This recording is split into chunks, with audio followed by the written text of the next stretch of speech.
Mchumba wangu mwanafunzi aligoma kabisa kurudi nyumbani, na hapa alikuwa anajisomea. Kichwa kinaniuma. Hivi ni kweli haondoki?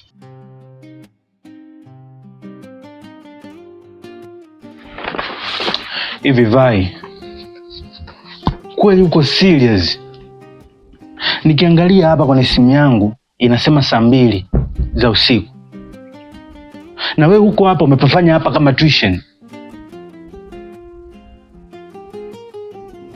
Kwa nini usiende nyumbani mama? Nenda nyumbani.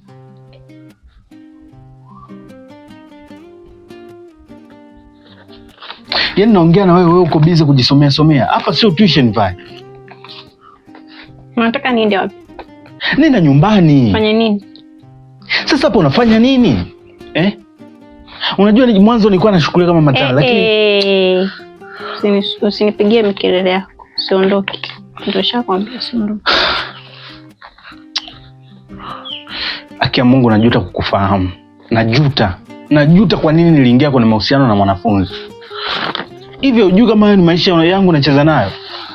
Alafu cha pili na cha tatu, mimi kaka yako naheshimiana naye sana.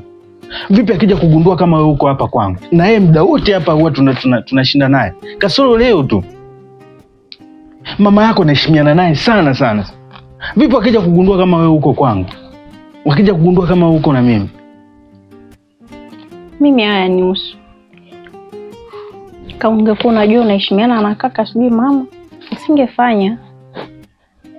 Kwa nini kama ulikuwa unajua unaheshimiana nao, kwa nini ulitaka kuwa na mahusiano na mimi? Kwa mimi hapo hata hainisumbui, maana hata nishakwambia mimi siondoki. Kwa hiyo tahusika kivyovyote. Vai,